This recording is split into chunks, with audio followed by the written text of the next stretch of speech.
उपस्थित सभी मेरे प्रिय हम भाई और बहनों, आप सभी को मेरा तर्कपूर्ण जय भीम, नमो बुद्धाय। और बहुत ही सुंदर ऐसा मेरा उदारपूर्वक परिचय करने के लिए मेरी प्रिय संगी ब्रह्मचारिणी अमृतधारिणी, उनका भी मैं बहुत बहुत पुण्यवादन करती हूँ। तो उन्होंने बहुत इंग्लैंड में अधिष्ठान में जब हमारे संघ के वरिष्ठ संघ सदस्य जब भंडे जी से मुलाकात की और संघ की एकता और उसको सुसंगठित रखने के लिए हमें किन बातों की जरूरत है, ऐसे अनेक प्रश्नों पर उन्होंने जब भंते जी से बात की तो भंते जी ने बहुत ही सुंदर 4 बातें उन्होंने बताई कि अगर हमारे संघ को जीवित रखना है तो हमने इन बातों का आचरण करना चाहिए। और वही जो 4 बातें उन्होंने बताई, धम्म, अभ्यास, आचरण, प्रेरणा और जवाबदारी। तो ये जो 4 बातें हैं आगे चलकर उनके द्वारा दी गई 4 विरासतों के रूप में विख्यात हुई। तो ये 4 जो विरासतें हैं, आचरण, धम्माभ्यास, आचरण, प्रेरणा और जवाबदारी, तो हम यहाँ पर देख रहे हैं कि विरासत यह शब्द आ रहा है। विरासत का अर्थ अगर हम देखते हैं तो कोई भी चीज या कोई भी परिस्थिति या कोई भी वस्तु हो या कोई कार्य हो, जब एक पीढ़ी से दूसरी पीढ़ी से तीसरी पीढ़ी, तीसरी पीढ़ी से चौथी पीढ़ी तक परंपराओं के रूप में जब उसे पहुंचाई जाती है और उसका आचरण किया जाता है और वो सदा जीवित रहती है, तो ऐसी चीजों को हम विरासत कह सकते हैं जो सदा प्रवाहित होती रहती है। अगर जैसे भंते कहते हैं कि जिस प्रकार हमारे रगों में बहता हुआ जो खून है वो हमारे जीवित होने का प्रतीक है, ठीक इसी प्रकार अगर उनके द्वारा बताई गई जो 4 बातें हैं, अगर हम उन्हें अपने आचरण में लाते नहीं हैं तो शायद ये जो 4 बातें हैं वो खत्म हो जाएंगी या जीवित नहीं रहेंगी। तो उसी प्रकार से अगर हम इन 4 बातों का आचरण करते हैं तो शायद ये सौगात के रूप में या विरासतों के रूप में हम आगे लेके जा सकते हैं। तो विरासतों को हम 3 भागों में देख सकते हैं कि कौन कौन सी ऐसी चीजें हैं जो हम अपने आगे की जो पीढ़ियां हैं उनको देते आए हैं। तो 3 तरह से हम देख सकते हैं। एक तो भौतिक विरासतें हैं, दूसरी सांस्कृतिक विरासतें हैं और तीसरी है धार्मिक विरासतें।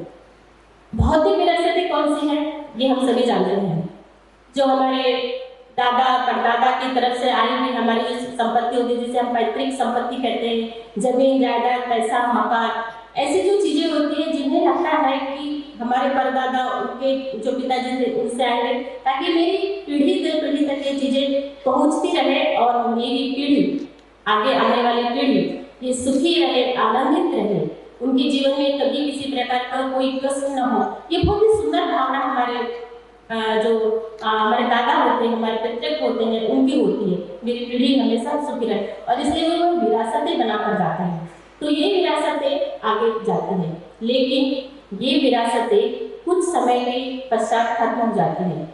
ये विरासतें जो भौतिक विरासतें होती है ये कोई स्थायी नहीं होती। ये हमेशा हम सभी को मालूम है, हम सभी लोगों को इसका अनुभव है कि जो भौतिक विरासतें हैं, ये जो सुख संपदा संपत्ति है, ये हमेशा से ही झगड़ों, फसाद और हत्या का कारण रहा है। दूर तो जाने दो, हमारे अपने जिन्हें हम अपने भाई, जिसे हम खून का रिश्ता हमारा होता है, हमारे भाई बहन, जो दूसरे चाचा है, बुआ है, ऐसे बहुत करीबी जो रिश्ते हैं, जैसे ही संपत्ति का नाम आता है, जैसे ही जमीन और पैसा का नाम आता है, रिश्ते वालों में कहाँ चले जाते हैं कि हमको हमारे सभी बिल्कुल क्या बोलते हैं प्रायोगिक हमारे अनुभव है। रिश्ते जो कल तक बहुत अटूट बंधन की तरह रहते हैं, मालूम नहीं पैसा क्या जादू करता है, क्या करता है कि रिश्ते बिल्कुल टूट जाते हैं। तो ये ऐसी संपत्ति है, ऐसी विरासतें हैं जो ज्यादा देर तक टिकती नहीं है, खत्म हो जाती है, और रिश्तों को बर्बाद करने में, खत्म करने में ये ज्यादा कारगर होती है। हालांकि इसका जो उद्देश्य होता है परिवार को सुखी रखने का होता है, लेकिन ये नष्ट हो जाती है। दूसरी जो है वो सांस्कृतिक विरासतें हैं। सांस्कृतिक विरासतों में कलाएं आती हैं, कला है, साहित्य है। आप सोच सकते हैं कोई इंसान कैसे अपने भाव को सुंदर कविताओं में उतारता है, कैसे कोई मनुष्य अपने विचारों को सुंदर लिखने में उतारता है, कैसे कोई चित्रकार बनता है, कैसे कोई शिल्पकार बनता है, कैसे कोई गायक बनता है, कैसे कोई संगीतकार बनता है, कैसे कोई इतने सुंदर सुंदर संगीत हम पुराने समय से देख रहे हैं, इतने सुंदर गाने हैं, मेलोडियस ओल्ड हिंदी जो गाने हमारे आज भी सुनने में इतने मधुर और कर्णप्रिय लगते हैं कि ऐसा लगता है कि जैसे वो कल के गाने हों। कितने पुराने गाने, ये गाने बनाने में बहुत कला की जरूरत है, बहुत पॉजिटिविटी की जरूरत है, बहुत ही आध्यात्मिकता की जरूरत है। ऐसे ही नहीं बनते। जो संगीतकार होते हैं उनकी कठिन तपस्याएं होती है, जो गायक होते हैं उनकी कठिन तपस्याएं होती है एक एक नोट्स को गाने में। चित्रकार होते हैं उनकी कठिन तपस्या होती है रंगों को बिखेरने में। यूं ही कैनवास पर ऐसे उतरता नहीं है, उनकी कठिन तपस्या होती है, उनकी भावनाओं का उसमें प्रतिध्वनित होते हैं। कैसे कोई इतने सुंदर चित्रकार बन सकता है, कैसे कोई शिल्पकार इतना सुंदर बनता है? कारण है प्रकृति में जो प्रकृति में समाई हुई जो सुंदरता है, जो खूबसूरती है, उससे प्रभावित होना। और जब कोई मनुष्य प्रकृति से प्रभावित होता है तो उसके अंतर्मन जो बुद्धवीस कहते हैं, उसका अंतर्मन उस सुंदरता से, प्रकृति की उस शुद्धता से, उस सुंदरता से एकाकार हो जाता है और उससे प्रेरणा होकर उसके जो मन के भाव है वो कैनवास में, वो उसके कंठ में, उसके इंस्ट्रूमेंट्स में, वाद्य यंत्र में उतरने लगते हैं। तो जब कोई मनुष्य प्रकृति के संपर्क में आता है तो वो देखता है आसमान में उठते, उमड़ते, घुमड़ते सुंदर बादल, घनघोर बारिश की रिमझिम करती हुई बारिश की सूखी धरती पर पड़ती हुई बूंदे, टिप टिप करती हुई बारिश की टिप छोटी छोटी पड़ती हुई आपके आंगन में बरसती बारिश की नन्ही नन्ही बूंदे, कल कल करती हुई नदियों की धाराएं, पानी की धाराएं। आप कभी समुद्र या नदियों के किनारे खड़े हो जाइए, बहुत ही शांत, बहुत ही एकाग्र चित्त से आपको वहां पर संगीत सुनाई देगा। अगर आप एकाग्रता से सुनते हैं तो, नहीं तो शोर सुनाई देगा, नहीं तो बोलेंगे शोर है। लेकिन आप बहुत ही पॉजिटिविटी से और एकाग्रता से सुनते हैं तो आपको संगीत के सातों सुर उस पानी की कलकल ध्वनि में सुनाई देते हैं। गुंजायमान करते पक्षियों की आवाज, प्रकृति में स्थित रंग बिरंगे फूल, कहां से आते हैं ये सब रंग, कहां से आती है ये सब डिजाइनें? एक फूल का, हर फूलों का डिजाइन देखिए, हर फूलों के रंग देखिए, और कहां से आते हैं इतने सारे फल, और कहां से आते हैं वो फूलों में स्वाद, हर फलों का अलग अलग स्वाद। ये कहां से आते हैं? कौन चित्रकार है ये? वो कौन चित्रकार है, वो कौन शिल्पकार है जो इन सब चीजों को बनाता है?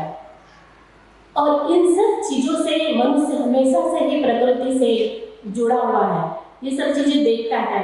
तो आदमी यूं ही कलाकार नहीं बनता है, इन प्रकृति के संपर्क में जब वो आता है, उनसे प्रभावित होता है, उनसे प्रेरणा लेता है, तो जब वो मनुष्य है फिर वो मनुष्य नहीं रह जाता, सामान्य से मनुष्य नहीं रह जाता, बल्कि वो एक आध्यात्मिक या धार्मिक व्यक्ति बनता है। तो इन चीजों से वो प्रेरणा लेने लगता है।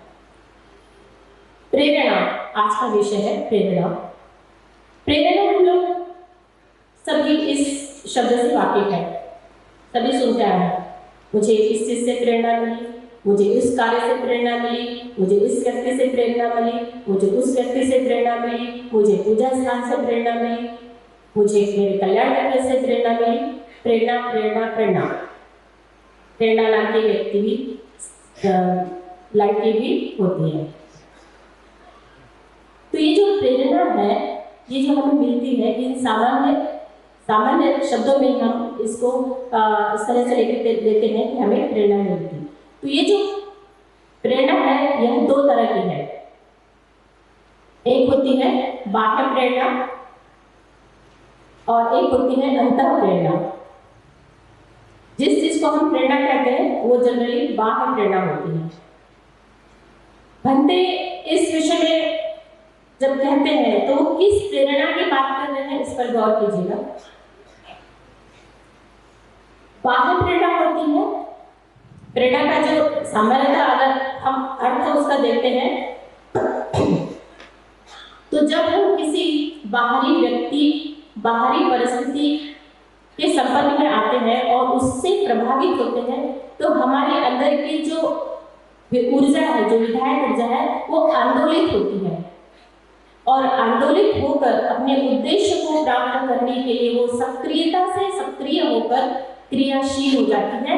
इस भाव अवस्था को या इस मनो अवस्था को प्रेरणा कहते हैं। जिसका नाम प्रेरणा है वो अपना अर्थ जान ले कि प्रेरणा का क्या अर्थ होता है। फिर इस प्रेरणा के दो भाग जैसे मैंने बताया, बाह्य प्रेरणा और अंतर प्रेरणा। तो जब हमारी ऊर्जा या जब हमारा संपर्क बाहरी व्यक्तियों के संपर्क में आता है, बाहरी परिस्थितियों के संपर्क में आता है, तो बाहरी परिस्थितियों या बाहरी व्यक्तियों से आने वाली ऊर्जा से जब हम प्रभावित होते हैं, यानी बाहर से आई हुई ऊर्जा जब हमें आंदोलित करती है और हम जब कोई कार्य करते हैं तो उसे बाह्य प्रेरणा कहते हैं। बाहर से आई हुई ऊर्जा, बाहर से आई हुई प्रभाव से प्रभावित होकर जब हम कोई कार्य करते हैं या हमारी ऊर्जा आंदोलित होती है या हमारी शक्ति आंदोलित होती है किसी भी कार्य को करने के लिए, तो उसे बाह्य प्रेरणा कहते हैं। अब चूंकि यह प्रेरणा बाहर से आई हुई होती है, इसीलिए यह ज्यादा देर तक टिकती नहीं है, टिकाऊ नहीं होती, बहुत ही जल्दी वह खत्म होने लग जाती है, बहुत ही जल्दी वह नीरस होने लग जाती है और फिर हम जिस अवस्था में रहते हैं उस अवस्था में वापस आने लग जाते हैं। जैसे कि उदाहरण के लिए बहुत से बार हमें जो ध्यान है, शुरू में जब हम संघ के संपर्क में आते हैं, जैसे ही हम संघ के संपर्क में आते हैं सबसे पहले हमें किसी चीज से परिचय कराया जाता है तो वो है ध्यान।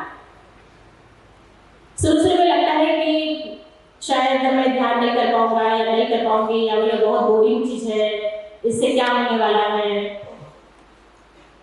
ऐसा कभी होता है क्या कि आप आंख बंद करो और किसी के बारे में सोचो या अपने बारे में सोचो मैत्री भावना ध्यान में, कि पहले पायरे में कि मैं सुखी हो जाऊं, मैं आनंदित हो जाऊं। ऐसा कभी होता है कि कभी कुछ बोलने से कोई आनंदित होता है, मैं रोग तो हो जाऊं। ऐसा कभी होता है कि ऐसा बोलने से कोई आदमी को तो हो जाता है? ऐसा होता तो हमको तो कोई बीमारी ही नहीं होती।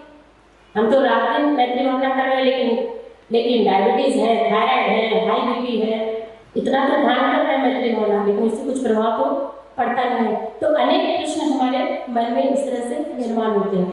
तो ध्यान के लिए हमें हमारे जैसे हम क्लास में जाते हैं या शिविर में जाते हैं तो सबसे पहले ब्रह्मचारी हमें ध्यान के लिए बोलते हैं, ध्यान करो। और हमें प्रेरणा भी मिलती है ध्यान करने से। बाद में वाकई आनापानसति ध्यान करने से हमारी ऊर्जा प्रभावित होती है, एकाग्रता बढ़ती है। जब हम शिविर में जाते हैं, विशेष करके जब हम ध्यान शिविर में जाते हैं, तो ऐसा लगता है कि बस अब मुझे यही करना है, ध्यान के सिवा मेरी जिंदगी में कुछ नहीं है। 1 घंटा 2 घंटा क्योंकि शिविर में हम होते हैं, ध्यान करते हैं और इतनी ऊर्जा प्राप्त होती है ध्यान से, इतनी विधायकता बढ़ती है ध्यान से, इतनी एकाग्रता प्राप्त होती है और इतनी फ्रेंडशिप हमारे बढ़ती है ध्यान से। तो ऐसा लगता है कि जीवन में अब कुछ रहा नहीं गया है, केवल हमें यही करना है इस संघ में यहाँ क्या है और हमको ध्यान करना है। कितनी ऊर्जा प्रभावित होती है शिविर के दौरान। और फिर हमें लगता है कि नहीं, कुछ अब दुनिया में इसमें रखा ही नहीं है। और एक हफ्ता हम रुकते हैं वहाँ पर ध्यान शिविर में और ध्यान करते हैं, प्रमाण करते। लेकिन जैसे ही घर जाते हैं और हम क्या सोचते हैं कि मैं इतनी ज़्यादा प्रेरित हो गया हूँ, मैं इतनी ज़्यादा मुझे प्रेरणा मिली है ध्यान से कि, और मुझे ब्रह्मचारी ने बताया कि तुम्हें ध्यान करना ही है, ध्यान के सिवा अपना विकास असंभव है। तो इतनी ज़्यादा मुझे प्रेरणा मिली कि अब मैं घर जाके बिल्कुल 1 घंटा क्या, मैं 2 घंटा बैठूंगी, 2 घंटा मैं ध्यान बैठूंगी, मेरे बिल्कुल रेगुलर रहेगी। और हम अपने ब्रह्मचारी से भी बोलते कि नहीं, आप बिल्कुल फिक्र मत कीजिए, मैं घर जाके 2 घंटा तो भी रेगुलर सुबह और शाम, बल्कि करना नहीं होता लेकिन बोल देते हैं, सुबह और शाम में 2-2 घंटे जाकर घर में मैं ध्यान करूंगी या करूंगा। और वो प्रेरणा भी होती है, शिविर की होते हैं, वो प्रेरणा भी होती है, वो बाहर से आएगी वो प्रेरणा होती है। लेकिन जैसे ही घर जाते हैं, 1 दिन 2 दिन करते हैं, ऐसे नहीं हम करते नहीं है, करते हैं, वो प्रेरणा हमें, अब प्रेरणा लेकर आए हुए होते हैं तो हम करते हैं। लेकिन 1 दिन करते हैं, 2 दिन करते हैं, 3 दिन करते हैं, हफ्ता भर करते हैं, हफ्ता 10 दिन आते आते जो 4 घंटे का जो हमने ठहराया रहता है, दोनों टाइम ठहराया रहता है, 1-1 घंटा करेंगे, शाम का धीरे धीरे स्लिप होने लग जाता है। शाम का पहले 1 घंटे का सोचे थे वो आधे घंटे में आने लग जाता है, और फिर वो आधा घंटा भी धीरे से वो भी स्लिप हो जाता है। मतलब जो शाम का हमने ठहराया था वो गायब हो जाता है। फिर हम शिफ्ट होते हैं, चलो शाम का नहीं हो रहा, कम से कम सुबह तो करेंगे। सुबह भी आते हैं, सुबह भी करते हैं, 1 घंटे की शुरुआत करते हैं, लेकिन फिर धीरे धीरे 1 घंटे से 50, 50 से 40, 40 से 30, 30 से 20, 20 से 10, कभी कभी ऐसे भी होने लगता है। हमारे सबका अनुभव, मेरा भी अनुभव था शुरू में, क्या अभी भी हो जाता है कभी ऐसा। तो धीरे धीरे पता ही नहीं चलता है कि जो प्रेरणा मिली थी वो कहाँ चली गई। कभी कभी ध्यान होता ही नहीं, न सुबह होता है न शाम में होता है। तो फिर हम ब्रह्मचारी के पास में जाते थे, ब्रह्मचारी ने मैंने सोचा तो था करने का, लेकिन हम कर नहीं पाए, ऐसा क्यों होता है, हमारी प्रेरणा कहाँ चली जाती है। हमने सोचा तो था कि अब करेंगे, लेकिन घर में आने के बाद में पता नहीं क्या हो गया, धीरे धीरे वो चल जाती है। ऐसा क्यों होता है वो थोड़ी देर बाद में मैं बताऊंगी। तो ये उदाहरण है ध्यान का। ऐसा हमारी प्रेरणा शुरुआत होती है अच्छी, लेकिन धीरे धीरे वो गायब हो जाती है। ऐसे ही कल्याण मित्रता के बारे में भी होता है। जब हम कल्याण मित्र के शिविर में जाते हैं तो इतनी ऊर्जा प्रभावित होती है कि ऐसा लगता है कि कब घर पहुंचो और कब कल्याण मित्रों को मिलूं। होता है ऐसी बातें शिविर में बताई जाती है कल्याण मित्र के बारे में कि इतनी ऊर्जा आती है कि ऐसा लगता है कि बस मेरे तो कल्याण मित्र के शिविर मेरा कुछ है ही नहीं, कल्याण मित्र ही मेरा सब कुछ है। मुझे जाते ही, अगर किसी के कल्याण मित्र है तो ऐसा लगता है कि जाते ही मुझे कल्याण मित्र बनाना है। इसलिए मैंने देखा है कि जैसे ही लोग शिविर से आते हैं ढूंढना शुरू करते हैं, फोन आना शुरू हो जाता है। जैसे ही कल्याण मित्रता के शिविर से आते हैं जरा घर फोन आना शुरू होता है कि प्रज्ञा संघी मला कल्याण मित्र बनवायचा है, प्रज्ञा संघी मुझे कल्याण मित्र चुनना है, आप कल्याण मित्र। हाँ, मैंने कभी कल्याण मित्र शिविर से आया हूँ, इसलिए ऐसा है, थोड़ा समय लीजिए, कोई बात नहीं है, आप बनाएंगे। कहीं कोई भाग नहीं रहा है और मैं भी भाग नहीं रही, आराम से सोचिए। वो एक फोन आने के बाद में हफ्ते भर बाद में फोन आता है, दूसरे दिन आता ही नहीं है। हफ्ते भर में फिर ध्यान आता है कि अरे मेरे को कल्याण मित्र बनाना था। फिर और सोचिए और ध्यान दीजिए और फिर आप फोन करिए, बाद में फोन ही नहीं आता। ये क्यों होता है? ये इसलिए होते हैं क्योंकि हमारी जो प्रेरणा है वो बाहर से आई हुई होती है। थोड़े देर के लिए उद्वेलित होते हैं, थोड़े देर के लिए ऐसा लगता है जैसे चने के झाड़ में चढ़ गए और उतने चने के झाड़ से नीचे भी आ जाते हैं। कोई जैसे तारीफ करता हो ना, तो एकदम से आप होते हो उतने, और किसी ने जब हमारी निंदा की तो जितने जोर से हम चने के झाड़ में चढ़ते हैं उतनी जोर से नीचे भी आ जाते हैं। ऐसे ही वैसे ही होता है। मतलब ये प्रेरणा जो होती है, बाह्य प्रेरणा जो होती है, ठीक वैसे ही होती है जैसे 4 दिन की चांदनी और फिर अंधेरी रात। या फिर एक गाना भी सुने, आज मैं ऊपर आसमां नीचे, आज मैं ऊपर आसमां नीचे, आज में आगे जमाना है पीछे। इस तरह की वो भावना होती है कि ऐसा लगता है कि मैं क्या करूं और क्या नहीं। मतलब वो जो प्रेरणा इतनी उद्वेलित होती है, इतनी भरी हुई होती है, इतनी प्रेरणा भरी होती है वहां पर कि मुझे हमें ऐसा लगता है कि मैंने करना चाहिए ये सब चीजें, लेकिन हम कर नहीं पाते। लेकिन हम उसमें धीरे धीरे हमारी जो ऊर्जा है वो धीरे धीरे क्षीण होने लग जाती है। हम उसमें जितनी एनर्जी, जितनी शक्ति, जितनी ऊर्जा लगाना चाहिए वो कहीं तो भी धीरे धीरे कम होने लग जाती है। इसलिए बहुत सी बार और आज भी लोगों के बीच में ये प्रश्न हमेशा निर्माण होता है कि क्यों ऐसा होता है। आज संघ में ये प्रश्न निर्माण हो रहा है कि पहले जैसी जो ऊर्जा थी, पहले जो प्रेरणा थी, जब शुरुआत में संघ निर्माण हुआ था, उस समय में जो आपसी मित्रता थी, उस समय की जो ऊर्जा थी, दान मांगने की मुहिम हो या बुद्धयान के द्वारा घर घर जाने की मुहिम हो, घर घर जाकर लोगों से संपर्क करने का मुहिम हो, या वर्गों में जाने की जो उत्साह हो, जो विकली वर्ग होते वहां जाने का उत्साह, तो उस समय बहुत उत्साह रहता था। लोग आज भी बहुत से जो हमारे पुराने ब्रह्मचारी हैं, हमारे पुराने जो मित्र हैं, वो आज भी वो सब बातें शेयर करते हैं कि कितना कहाँ गुम हो गई। आज मालूम नहीं वो रिश्ते, वो मिठास, वो जुड़ाव कहाँ गायब हो गया, क्या हुआ, कुछ समझ में नहीं आ रहा है। वो बात क्यों नहीं आ पा रही है। उस समय लोग के पास में गाड़ियां नहीं होती तो साइकिलिंग से लोग कहाँ जाते थे। हमारी एक ब्रह्मचारी थी जिनकी डेथ हो गई, उन्होंने केवल क्लास करने के लिए, उनका घर बहुत दूर था गोपाल नगर में और बेजन बाग में क्लास होती थी, तो और एक और ब्रह्मचारी थी, तो उनका उत्साह इतना अधिक था क्लास करने के लिए कि वो साइकिल सीखी। 60-65 की उम्र होगी उस समय उनकी, वो क्लास में आने के लिए उन्होंने साइकिल सीखा। बताइए प्रेरणा जो है वो उस समय थी। पहले हमारे सबके बीच में ये उत्साह था, वो प्रेरणा थी। जो जनरल क्लासेस होते हैं उसमें बहुत बड़ी संख्या में लोग आते थे, आपस में बहुत अच्छे मित्रता थे। लेकिन आज वो मित्रता, वो उत्साह, वो संख्या भी धीरे धीरे कमी हो रही, कहाँ कम हो रही है।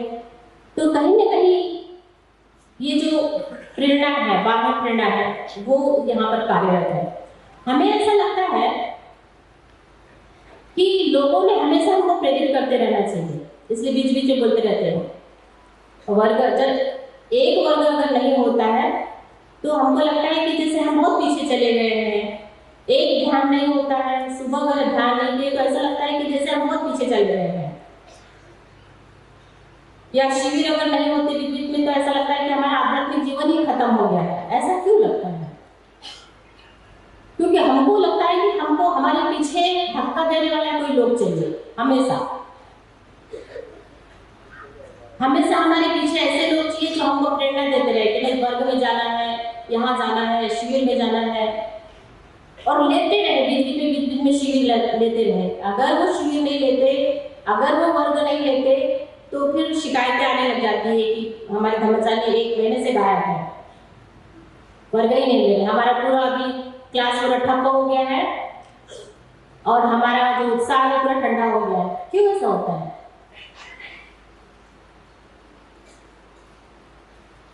क्यों हमें चार्जिंग करने की हमेशा जरूरत पड़ती है? जैसे मोबाइल फोन को हमेशा बीच में हमको चार्जिंग लगाना पड़ता है, वो बैटरी से चलती, वैसे हमारी भी बैटरी डाउन होते रहती है। इसलिए हमको भी ब्रह्मचारी के रूप में, शिविरों के रूप में, संपर्क के रूप में, कल्याण मित्रता के रूप में चार्जिंग की जरूरत होती है। होती है ना? होती कि नहीं होती? बोलिए। ऐसा क्यों होता है? ये है बाह्य प्रेरणा। क्योंकि हमें हमारी प्रेरणा निर्माण नहीं हुई है, अंतर प्रेरणा निर्माण नहीं हुई। हमको ऐसा लगता है कि कोई तो भी पीछे से हमको प्रेरणा देते रहे, बोलते रहे, देते रहे, चार्जिंग करते रहे, चार्ज करते रहे, तभी हम चार्ज होंगे। तो ये बाह्य प्रेरणा होती है। और बाह्य प्रेरणा का कारण है कि हमारी एनर्जी डाउन क्यों होती है? क्योंकि हमारा जो आंतरिक मन है, हमारे जो बुद्ध बीज है, उसके संपर्क में नहीं आ सकते हैं। हम कहीं तो भी यांत्रिकता के संपर्क में होते हैं, कहीं तो भी हम जो तामझाम है या बाहरी जो चमक धमक है, इसके संपर्क में होने की वजह से हम बाहरी दुनिया की चकाचौंध से प्रभावित हो जाते हैं और हमको लगता है कि हमें ये मिलना चाहिए, ये मिलना चाहिए, ये करना चाहिए।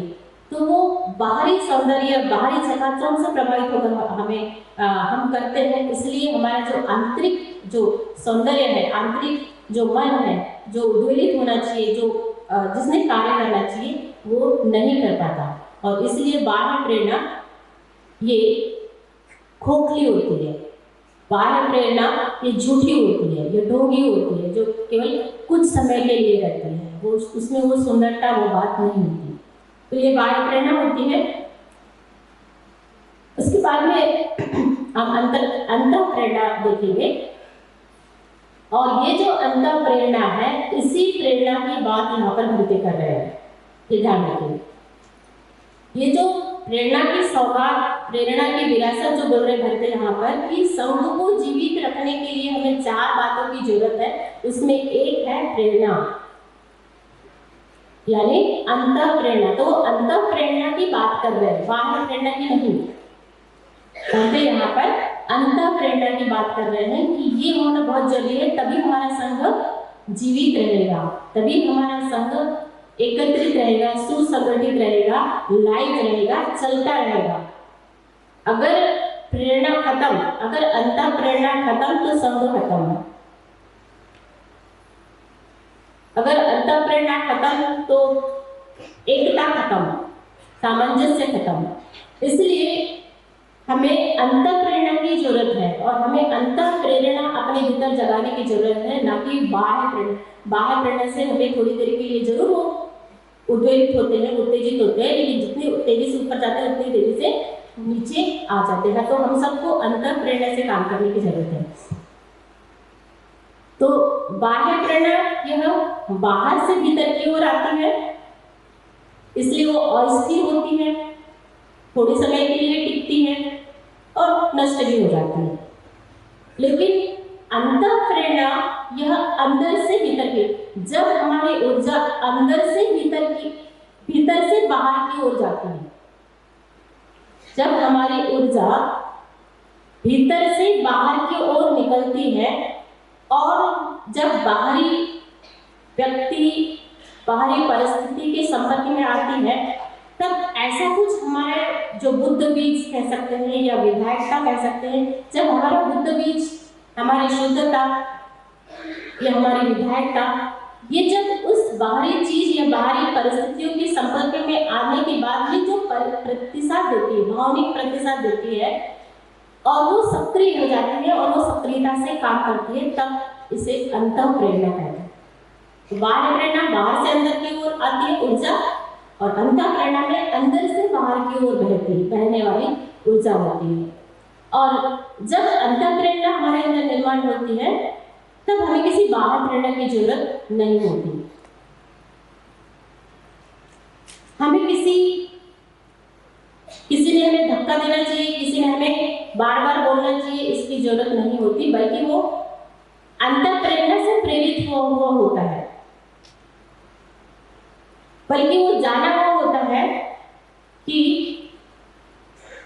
जो सामने जो परिस्थितियां हैं, जो सामने जो व्यक्ति है, वो सत्य है, वो विधायक है, इन चीजों से मेरा विकास होने वाला है, इन चीजों से मेरा आध्यात्मिक विकास होने वाला है। ये अंदर से आवाज निकलती है उनकी, बाहर से आई नहीं रहती, बल्कि अंदर से ही, अंतःकरण से ही ये आवाज निकलती है कि नहीं, यही है, ये चीज है जो मुझे चाहिए था। उसमें वज्रतारा ने बहुत सुंदर उदाहरण उन्होंने बताया था। हम लोग शायद आप लोग भी थे, उन्होंने शायद पहले दिन उन्होंने बताया था कि जब वो बस में जा रहे थे, ट्रैवलिंग कर रहे थे, और वो बहुत प्रभावित थे भक्ति की बुक से, और वो जब भक्ति की बुक्स जब वो पढ़ रहे थे और पढ़ते पढ़ते अचानक वो उठ खड़े हुए और उन्हें लगा कि बस यही है, यही चीज़ मुझे चाहिए था। अभी तक मैं जो खोज रही थी, अभी तक मैं जो ढूंढ रही थी, यही चीज़ है, यही मुझे चाहिए। और तब से लेकर आज तक जो प्रेरणा बनी हुई है, जो उत्साह बना हुआ है, वो कभी खत्म नहीं हुआ। वो जो स्पार्क है जो अंदर से निकला है, वो अंतःप्रेरणा है। और भंते जी इसी अंतःप्रेरणा की बात कर रहे हैं। तो वो कह रहे हैं कि अंतःप्रेरणा ही हमें आध्यात्मिक जीवन में आगे ले जाने में मदद करेगी, हमारे मन को रूपांतरण करने में, हमारे मन को विकसित करने में अंतःप्रेरणा ये मदद करेगी। तो वो इसी अंतःप्रेरणा की बात कर रहे हैं कि हमारे अंदर कुछ तो भी स्पार्क होना चाहिए कि नहीं, यही है जो मुझे चाहिए, यही है जो मैं ढूंढ रहा था, यही बात है जो मैं ढूंढ रही थी। तो ऐसे जब अपने अंदर से निकलता है, तो ऐसे अंदर से निकलने की प्रेरणा ये कभी खत्म नहीं होती, बल्कि ये सततता बनी रहती है। इसमें कभी खंडितता नहीं आती, खंडित नहीं होती, वो उसमें सततता बनी रहती है। और ये प्रेरणा आपको आपके उद्देश्य तक ले जाने में हमेशा साथ देती रहती है। जिस प्रकार से हमारी जो छाया है वो हमेशा हमारे साथ चलती है, उसी तरह ठीक हमारे उद्देश्य को प्राप्त करने में, हमारे आध्यात्मिक जो जीवन है, जो मार्ग है, उसका पथ प्रशस्त करने में ये अंतःप्रेरणा हमेशा मदद करती है। हमेशा हमें उसका एहसास कराती है कि नहीं, आपने जो मार्ग चुना है वो मार्ग आपको, आपका उद्देश्य जो है वहां तक ले जाने के लिए, तो आपकी अंतःप्रेरणा आपको ही मदद करती है। आपकी अंतःप्रेरणा हमें ही बार बार जगाती है कि आपको रास्ता नहीं भटकना है। बाहरी व्यक्ति की जरूरत नहीं यहाँ पर बताने के लिए आप रास्ता भटक गए हैं, बल्कि आपके अंदर का मन ही आपको बार बार बताता है, अरे आप भटक रहे हैं, अरे आप अपने आचरण से भटक रहे हैं, अरे आप अपनी प्रेरणा से भटक रहे हैं, अपने वादों से मुकर रहे हैं। ये हमारे अंदर की जो मन है, जो अंतर मन है, अंतर कर्म जो मन है, वो ही हमें बताता रहता है, वो ही हमें प्रेरणा देता रहता है कि आप अपने मार्ग पर हो। जरा से भी भटकेंगे तो वो आपको जगाते रहता है कि आप भटक रहे हैं। तो ये अंतर प्रेरणा है। एक उदाहरण जो मेरा अपना उदाहरण है। शुरुआत में जब मैं रायपुर से उल्लासनगर में मेरा संघ के संपर्क में वहीं पर हुआ, उसके पहले मेरा कोई किसी आध्यात्मिक संघ से कोई संपर्क नहीं था। मेरे माता पिता न धार्मिक है न अधार्मिक है, और बौद्ध धर्म से कोई संपर्क नहीं, कोई कुछ पता नहीं। तो ऐसे इस परिस्थिति में मैं संघ के संपर्क में आई और मुझे ध्यान बताया। तो ध्यान जैसे ही मुझे बताया तो बिल्कुल मुझे पसंद नहीं आया। मुझे ये क्या चीज सिखा रहे हैं? हाँ, आप स्टडी सिखाइए, कुछ अच्छी बातें बताइए, कुछ प्रेरणादायक बातें बताइए। ये क्या आप बंद करके बैठने के लिए तो इतना बोरिंग है, और मुझे पसंद ही नहीं आता था ध्यान करना। और ध्यान जैसे ही शुरू होता था, और हमारे वहाँ पर क्लास के बाद भी गाने लगने शुरू हो जाते थे, और गाने जैसे इधर क्लास शुरू हुई कि उधर बाजू में गाने लगे। मैं पूरे ध्यान के समय गाने सुनते रहती थी। वैसे भी मैं गाने की फॉर्म हूँ, मुझे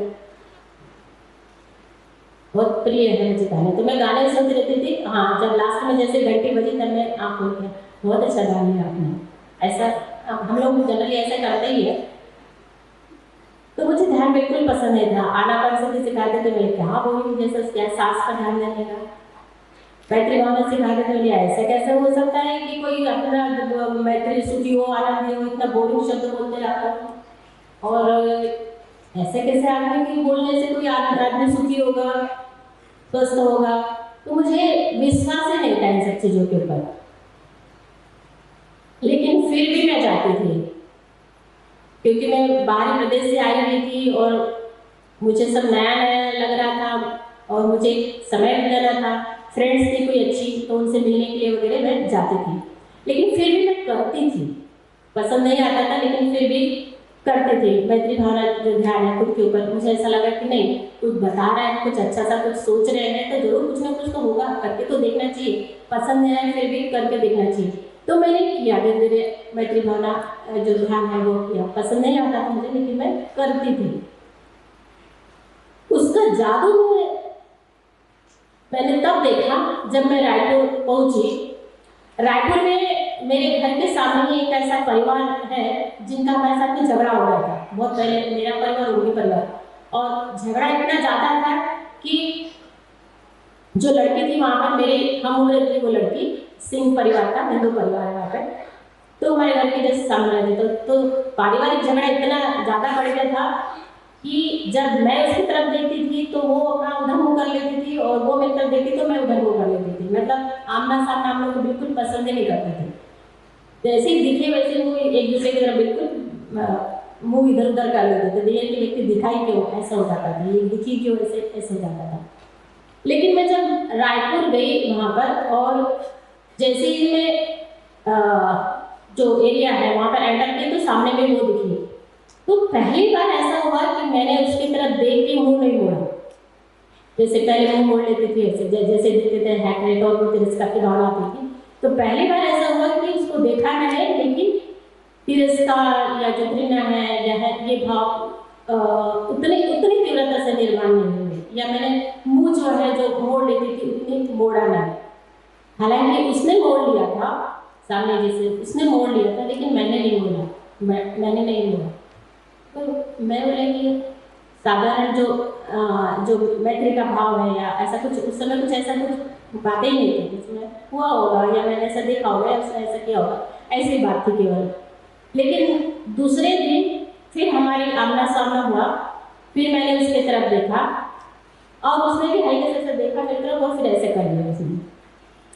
तीसरे दिन फिर मैंने उसके तरफ देखा और हल्के से मैंने स्माइल दिया। फिर भी उसको ऐसा लगा कि ये कहीं गलत तो नहीं देख रही है, ये मेरी तरफ देख के हंस रही है या क्या कर रही है, उसको ऐसा लगा। शायद उसको वो यकीन ही नहीं हो रहा था कि ये वही व्यक्ति है जो मेरे से इतना झगड़ा लड़ाई किया था, बहुत झगड़ा हुआ था। और चौथे और पांचवें दिन मैंने फिर से उसको देखा, फिर से उसको स्माइल दिया। चौथे दिन उसे लगा कि शायद ही मेरे को देख के हंस रही है, थोड़ा स्माइल दे दिया, तो फिर उसने भी पांचवें दिन बिल्कुल हल्के से उसने स्माइल दिया। और छठे दिन या सातवें दिन फिर हमने थोड़ा स्माइल देके फिर थोड़ा बोलना भी शुरू किया।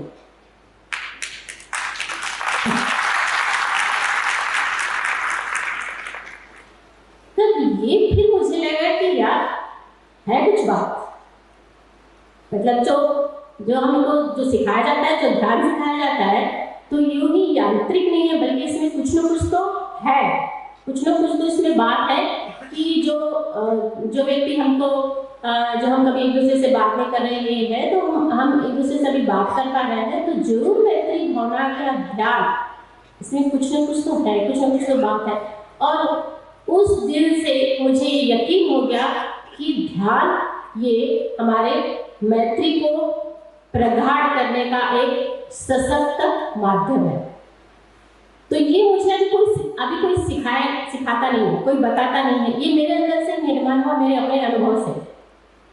अभी मुझे किसी ने बताने की जरूरत नहीं है कि मैत्री भावना ध्यान करने से ऐसा होता है वैसा होता है। मैं भी, ये मेरा खुद का अनुभव है, ये मेरा अपना खुद का अनुभव है कि ऐसा होता है, ये जादू होता है, और इसीलिए मुझे मैत्री भावना ध्यान पर पूरा विश्वास है। ये मेरा खुद का अपना अंतर प्रेरणा है, मेरा खुद का अनुभव है।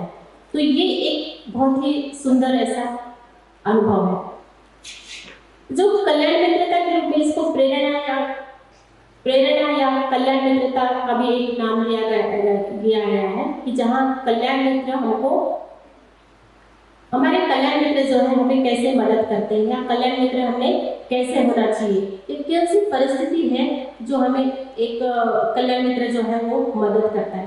क्योंकि जैसे मैंने सुना कि बहुत सी बार जब हम कल्याण मित्रता का शिविर करते हैं या कल्याण मित्रता के बारे में बात करते हैं, तो बहुत सी बार में बहुत यांत्रिकता लगती है, ऐसा लगता है कि नहीं, बस केवल ब्रह्मचारी बनने के लिए हमको कल्याण मित्र का चुनाव करना है, और जल्दी जल्दी हम लोग फिर जल्दी हमको ब्रह्मचारी बनना है, तो फिर हम क्या करते हैं, जल्दी से देखिए क्राइटेरिया दिया हुआ है जीएफआर के शिविरों में कि जल्दी से आपको 1 ध्यान का शिविर करना है, 2-3 आपके सुत्रों की शिविर करना है, और फिर आपको 2 कल्याण मित्र भी चुनना है, 2 या 3, तो कम से कम मिनिमम जो है आपको 2 चुनना है। तो फिर हम क्या करते हैं कि जल्दी जल्दी ध्यान शिविर कहाँ पर होता है ढूंढने लग जाते हैं, जल्दी सूत्र की शिविर कहाँ है ढूंढने लग जाते हैं। फिर कोई भी सूत्र हो, कोई भी नहीं, कोई फर्क नहीं पड़ता, करना है क्योंकि हमको दर्शाना है, हमको दिखाना है जीएफआर शिविर में एंट्री के दौरान, क्योंकि वो आप पूछते हैं आपने सूत्र के शिविर किए क्या, आपने ध्यान के शिविर किए क्या, आपने आरएस संगीत। इसलिए हम क्या करते हैं, जल्दी जल्दी ये सब चीजें करने की कोशिश करते हैं, जल्दी जल्दी आरएस संगीत मार्ग का अभ्यास जहाँ कहीं भी हो करने की कोशिश करते हैं। फिर हमारे भले पहले वाले जो सिलेबस है, बुद्धत्व मानव का आदर्श है, सप्ताह है, 7 अंग जो है बुद्धि के वो है, या फिर भव चक्र है, ऊर्ध्वगामी चक्राकार मार्ग है, जो कि हमारा स्टडी का, हमारे धर्माभ्यास का बेस है। सबसे पहले मित्र होने के बाद में बुद्धत्व मानव का आदर्श यही अभ्यास शुरू किया जाता है, और उसके पहले फिर जो धम्म सहायक होते हैं उनका भी अभ्यास हम लेते हैं उसके अलग। तो ये सब अभ्यास लेने के पीछे का मूल कारण क्या है, चाहे वो धम्म सहायक का स्टडी हो, अभ्यास हो, या चाहे वो धम्म मित्रों का अभ्यास हो, इसके पीछे का मूल कारण क्या है, क्यों ये स्टडी यहाँ पर लिए जा रही है, ताकि आपका जो समझ है उसमें विकास हो, आपकी समझ बढ़े, जो धम्म तत्व है वो क्या है इसको समझने की आपकी समझ का विकास हो, आपकी समझ बढ़े, इसलिए वो धम्माभ्यास के कराया जाता है, ना कि धम्माचार्य बनने के लिए वो धम्माभ्यास कराया जाता है। लेकिन हम लोग उसके पीछे पड़ जाते हैं, तो कभी कभी हम लोग यांत्रिकता जो है जीवन में लाते हैं, जो बाह्य प्रेरणा कराते हैं, चीजों में बहुत यांत्रिकता लाने की कोशिश करते हैं। सही में धम्माभ्यास का क्या मूल कारण है, उसे हमने क्यों करना चाहिए, सही में कल्याण मित्रता का क्या अर्थ है, हमने कल्याण मित्रता का चुनाव क्यों, कब और कैसे करना चाहिए, इसका गहन अर्थ जाने बिना हम कल्याण मित्रता की तरफ आगे बढ़ते हैं। आज मित्र हुए, आज हमने दीक्षा ली मित्र की, कल तुरंत जीएफआर के लिए विनंती कर देते हैं, तुरंत धर्मचारी के लिए विनंती करते, जबकि हमको कुछ अता पता नहीं होता कि क्या धर्म मित्र है, क्या धर्मचारी है। बहुत से बार हमको जीएफआर का अर्थ भी मालूम नहीं होता। पिछले बार मैं जीएफआर मित्र का वर्कशॉप लेने के लिए गई थी, केवल जीएफआर का, उनको पूछी मैं आप सब जीएफआर के मित्र हैं, जीएफआर का अर्थ क्या है नहीं मालूम, फिर मालूम नहीं है तो फिर आपने जीएफआर की गिनती कैसे की, अब सब कर रहे थे तो हमने भी कर दिया, ये उत्तर आता है। उसका सही अर्थ क्या है, शरण गमन का अर्थ क्या है, हमने शरण गमन क्यों कर रहे हैं। भंते ने हमें इतना महत्वपूर्ण तत्व दिया है, इतने महत्वपूर्ण तत्वों के आधार पर हमारा संघ खड़ा है। शरण गमन प्रथम, जीवन पद्धति द्वितीय, ये भी बहुत से बार हमारे मित्रों को हमारे संघ के जो मूल तत्व है उसकी भी जानकारी नहीं होती।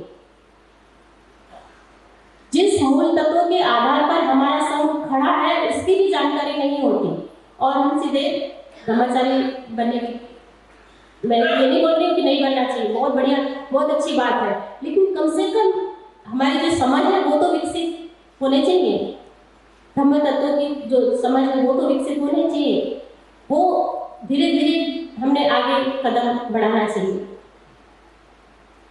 तो जो संघ के जो मूल तत्व है उसकी भी हमें जानकारी नहीं होती। पता नहीं आप लोगों में से कितने लोगों को इस बारे में जानकारी है या नहीं है कि वह कौन से मूल तत्व है जिसके आधार पर हमारे गुरु भंते संरक्षित जी ने इस संघ को खड़ा किया है। शरण गमन प्रथम, जीवन पद्धति द्वितीय, ये प्रथम मूल तत्व है। कल्याण मित्रता ये दूसरा मूल तत्व है। सम्यक आजीविका एक तीसरा मूल तत्व है। बोधिसत्व आदर्श श्रेष्ठ उत्पन्न अवस्था प्राप्त करना ये मूल तत्व है। कला ये एक मूल तत्व है। तो ये मूल तत्व जिसको समझे बिना, जिसके आचरण किए बिना या समझे बिना अगर हम संघ में सम्मिलित होते हैं तो संघ को आगे न बढ़ने में कोई नहीं रोक सकता, क्योंकि इसको जब तक हम समझेंगे और अच्छी तरह से समझेंगे तभी हमारा जो संघ है वो फलता फूलता रहेगा और अच्छे से विकसित होगा। इन तत्वों के बारे में हमको जानकारी होना बहुत जरूरी है। तो कल्याण मित्रता ये बहुत ही सुंदर शब्द है, बहुत ही सुंदर रिलेशन है, जिसे हम आध्यात्मिक मित्रता कहते हैं। कल्याण मित्रता यानी आध्यात्मिक मित्रता। ऐसे मित्र जो हमें आध्यात्मिक जीवन में हमारी समझ विकसित करने में, हमें सत्य तक ले जाने में जो मदद करता है वो हमारा कल्याण मित्र होता है। और ऐसी प्रेरणा उनकी तरफ से मिलती है और उनके द्वारा दी गई प्रेरणा से हम प्रेरित होते हैं और फिर हमें हमारे आध्यात्मिक जीवन में आगे बढ़ने में हमें मदद होती है। तो इतना जब भगवान बुद्ध ने कहा है कि कल्याण मित्रता यह पूरा धम्म है, तो उन्होंने ऐसे ही नहीं कहा। हम लोग बहुत से बार कोड करते हैं पूरा धम्म का है, पूरा धम्म का है, लेकिन उसके पीछे क्या अर्थ है? पूरा धम्म, आधा धम्म भी समझे क्या हम लोग? पूरा धम्म जब वो कह रहे हैं तो इसके पीछे बहुत गहरी बात है, लेकिन बहुत सी बार हमें इसका अर्थ, इसके बारे में जानकारी नहीं होती और बहुत सी बार हम यांत्रिक कल्याण मित्रता के रूप में इसे लेते हैं। तो अंतः प्रेरणा क्या है या कल्याण मित्रता क्या है, इसका एक बहुत ही सुंदर उदाहरण देकर मैं जो टॉक है उसको मैं खत्म करूंगी। ये तिब्बती स्टोरी है, बहुत ही सुंदर स्टोरी है। एक गांव में जो लामा है वो रहते हैं। जो गांव होता है, गांव के पास में एक झोपड़ी है, जंगलनुमा, वहां पर वो रहते हैं। वहां पर वो ध्यान साधना करते हैं, अपना अभ्यास करते हैं, वहां पर आचरण करते हैं, जो कुछ भी अपना धम्म का जो प्रैक्टिस है वो करते हैं और वो रहते हैं। और जैसे कि तिब्बती लोगों में ये परंपरा है कि अपने घर से एक बच्चे को लामा के पास में छोड़ देते हैं ताकि वो धम्म सीख सके, धम्म का आचरण सीख सके, इसलिए बच्चे को माता पिता लाके छोड़ देते हैं। तो ऐसे ही एक महिला अपने एक छोटे बच्चे को 7-8 साल का करीबन रहा होगा, तो वो महिला अपने छोटे बच्चे को लेकर वो लामा के पास में आती है और उनको वो सौंप देती है और वो कहती है कि मैंने आपको ये बच्चा सौंप दिया है, आप इसकी जिम्मेदारी आपको उठाना है, इसे ऊंचा बनाना ये आपका काम है, आपका कर्तव्य है, आप इसे ऊंचा बनाइए। ऊंचा मतलब हाइट में ऊंचा नहीं, तो मन से ऊंचा बनाना है, उसका मानसिक विकास, आध्यात्मिक विकास इस तरह से ऊंचा बनाना है। और वो बच्चा फिर लामा जी के साथ में रहने लगता है। तो उनका नित्य नियम होता है सुबह उठना, सुबह 5 बजे उठना और फिर बच्चे फिर उनको वो नहाने जाना, घर के काम करना वगैरह। लेकिन वो लामा इतने अच्छे होते हैं कि वो बच्चे पर कोई कड़क नियम नहीं डालते, स्ट्रिक्ट लामा नहीं होते बहुत ज़्यादा ऐसे। उनको लगता है कि बच्चा है, छोटा बच्चा है, जब चाहे उठेगा, जब चाहे काम करेगा, जब उसकी मर्जी हो तो ऐसे वो करते हैं, नहाने जाते हैं। वो काम स्ट्रिक्टली से उनसे नहीं होते, बहुत ही अच्छे सौम्य, बहुत ही अच्छे गुरु होते हैं, लामा होते हैं और सच्चे कल्याण मित्र होते हैं। तो वो बच्चे को इस तरह से धीरे धीरे उनके पास में रहते हुए वो बड़ा होने लग जाता है। और एक दिन सुबह नहाने के लिए वो तालाब में जाते हैं, दोनों, लामा भी और वो बच्चा भी, दोनों नहाने के लिए जाते हैं। और नहाने के बाद लामा जो है वो तालाब से बाहर निकल जाते हैं। उन्हें लगता है कि मैं बाहर निकल गया हूँ तो बच्चा भी नहाएगा धोएगा और उसके बाद में वो मेरे पीछे पीछे आ जाएगा, बाहर निकल जाएगा। लेकिन जब वो बाहर निकल जाते हैं, थोड़ा दूर चले जाते हैं, उसके बाद में जब वो पीछे पलट के देखते हैं तो वो बच्चा उनको दिखाई नहीं देता। तो उनको लगता है कि अरे बच्चा कहाँ चला गया, नहाना तो हो गया था, उसका भी नहाना हो जाएगा तो उसने तुरंत मेरे पीछे आना चाहिए था, फिर वो कहाँ चला गया बच्चा करके फिर वो वापस आते हैं। उस नदी में, तालाब में जो भी है।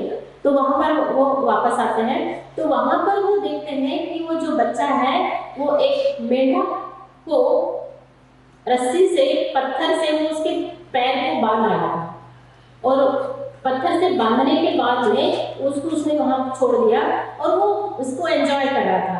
और वो जो मेंढक है वो बेचारा निस्तेज हो गया था, बेहोश जैसा हो गया था, वो अपने जगह से हिल ही नहीं पा रहा था, क्योंकि बहुत बड़ा सा पत्थर अगर उसके पैर में बांध दिए तो मेंढक चल ही नहीं पा रहा था और वो अपनी जगह पे स्थिर था। तो ये जो बात है, ये लामा उसको दूर से ही देखते हैं कि ये बच्चा मेंढक को परेशान कर रहा है, लेकिन कुछ बोलते नहीं है उसको कि तुम ऐसा क्यों कर रहे हो, तुम्हें ऐसा नहीं करना चाहिए वगैरह, ऐसा कुछ भी नहीं बोलते हैं। वो देखते हैं उसको और फिर वो चले जाते हैं, अपनी कुटिया होती है वहाँ पर वो चला जाता है। बाद में वो बच्चा भी खेलता है, थोड़ी देर मेंढक के साथ में खेलता कूदता है और फिर वो उसको वहीं पर छोड़ देता है और वो भी अपना जो लामा जी की झोपड़ी होती है वो वहाँ पर वापस आ जाता है। उस दिन क्या करते हैं लामा जी होते हैं, रात के समय जब बच्चा सोने जाता है तो उसके पैर में बड़ा सा पत्थर बांध देते हैं, बच्चे के पैर में। और जब बच्चा, और वो चले जाते हैं, सोने चले जाते हैं। और जब बच्चा सुबह उठता है, जैसे ही उसकी नींद उठती है तो जोर से चिल्लाता है, अपने लामा को आवाज लगाता है, बहुत जोर से चिल्लाने लगता है, बहुत जोर से लामा को आवाज लगाता है। लामा फिर आते हैं, बोलते क्या हो गया? तो बोलते हैं पता नहीं मेरे पैर में किसने पत्थर बांध दिया है, मैं उठ नहीं पा रहा हूँ, मैं चल नहीं पा रहा हूँ, मुझे बहुत तकलीफ हो रही है, पता नहीं किसने मेरे पैर में पत्थर बांध दिया है, पता नहीं किसने मेरे पैर में पत्थर बांध दिया है, ये कैसे लोग हैं, किसने बांधा है? जोर से वो चिल्लाने लग जाता है, क्योंकि उसको बहुत तकलीफ हो रही होती है पत्थर बांधने की वजह से, वो उठ नहीं पा रहा है, बैठ नहीं पा रहा, इतना भारी पत्थर उसको, तो बहुत परेशान हो जाता है, बहुत चिढ़ने लग जाता है, तकलीफ हो रही है। तो किसने बांधा मुझे कहता है, तो बोलते ये तो मुझे भी नहीं मालूम किसने बांधा है। तो बोलते हैं कि तुमने कभी ऐसा कुछ काम किया है? लामा जी बच्चे को पूछते हैं, तुमने कहीं ऐसा कुछ काम किया है क्या कि किसी की तुमने कोई पत्थर बांध दिया है क्या? क्योंकि ऐसा होता है कि जब हम किसी को ऐसे पत्थर बांध देते हैं तो भगवान हमारा भी पैर बांध देता है। तो बोलते नहीं ऐसा तो कुछ नहीं, मैंने किसी का पत्थर ऐसे तो कुछ बांधा नहीं है, लेकिन फिर भी याद करो क्योंकि ऐसा तो होता नहीं है। तो फिर उसे याद करता है, क्योंकि बच्चा, छोटा बच्चा वो भूल गया रहता है, जैसे जो रात है सुबह उसने क्या किया वो सब बच्चों को कहाँ ध्यान रहता है, वो सब भूल जाते हैं खेलने कूदने में। फिर उसे याद आता है कि बोलता है हाँ मैंने सुबह एक मेंढक को पत्थर बांधा था। अरे बोलते हैं हाँ पत्थर बांधा था मेंढक को, तो हो सकता है जरूर भगवान ने तुम्हारे पैर में पत्थर बांधे हैं। तो बोलता है कि अब क्या करूं? तो बोलता है तुम जाओ और उसके पत्थर निकालो, उसके मेंढक का तुम पत्थर निकालो। तो बोलता है हाँ लेकिन पहले मेरा पत्थर निकालो, पहले आप लोगों को बहुत तकलीफ हो रही है, मेरा पहले पत्थर निकालो। पहले जरूर मैं आपका पत्थर निकाल देता हूँ, लेकिन आप लोग उसको जाके देखते। तो फिर लामा धीरे से उसका जो पत्थर है पैर का वो निकालते हैं और बच्चा एकदम भागता है तेजी से, जैसे ही छूटता है पत्थर निकलता है वैसे तेजी से भागता है। और वहाँ पर फिर तालाब के पास में जाकर देखता है, खूब ढूंढता है वो, लेकिन वो मेंढक उसको कहीं दिखाई नहीं देता।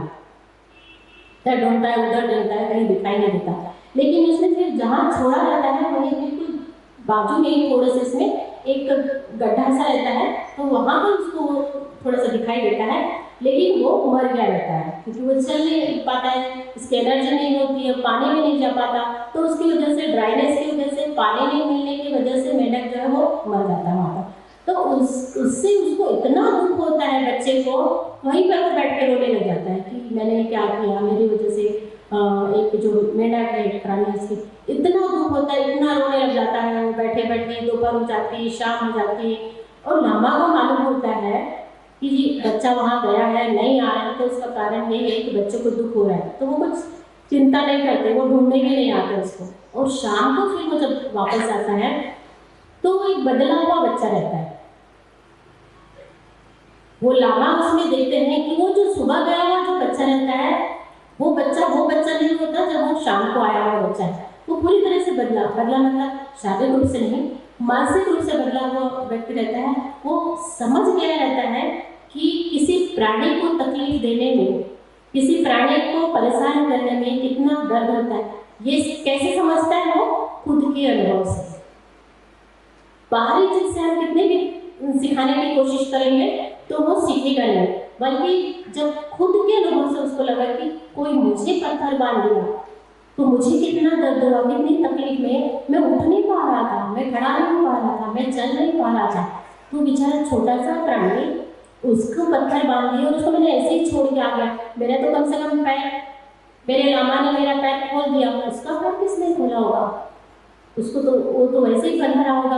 और इस बात से वो इतना विचलित होता है, इतना दुखी होता है, और ऐसा कहते हैं कि उसके बाद से वो जो पहला जो तत्व है अहिंसा का, शील का जो पहला तत्व, वो इतना अंतर्निहित कर लेता है कि जीवन में फिर कभी ऐसा कर्म न करने का वो प्रण लेता है।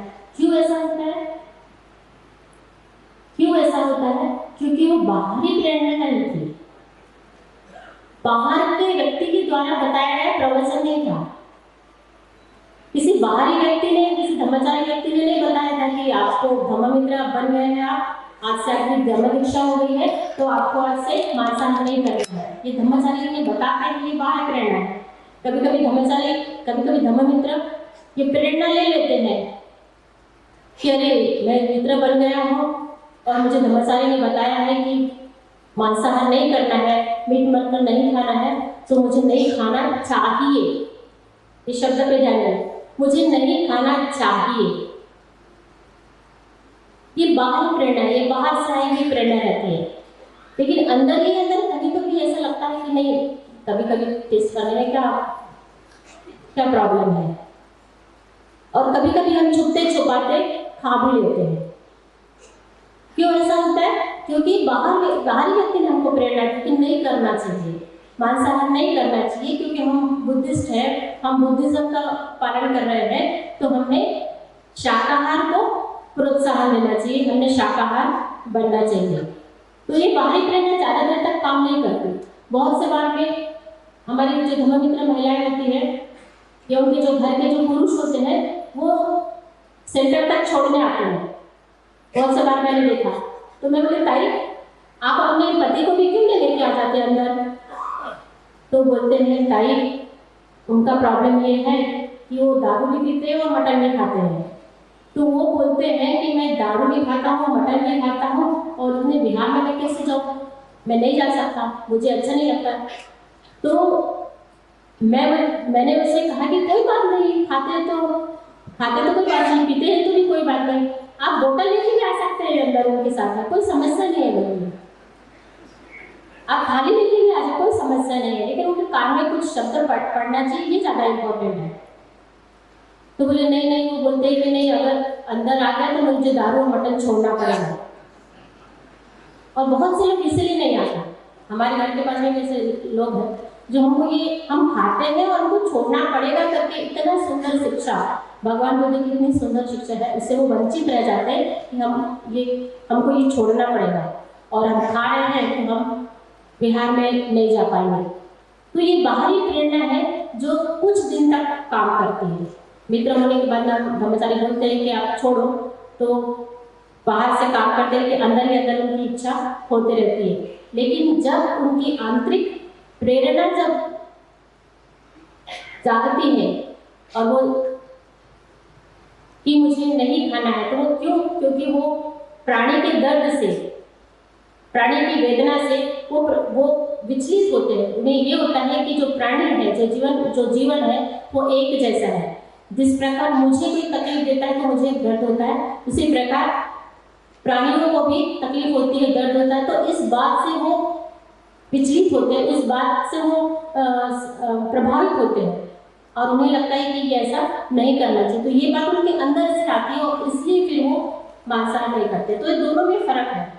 तो भंते यहाँ पर कहते हैं कि व्यक्ति ने अंतःकरण से प्रेरित होना चाहिए, तभी उसके आध्यात्मिक जीवन में वो आगे जा सकता है और तभी सही मायने में धम्म आचरण कर सकता है और तभी वो सही मायने में सही धम्ममित्र और सही धर्माचार्य हो सकता है।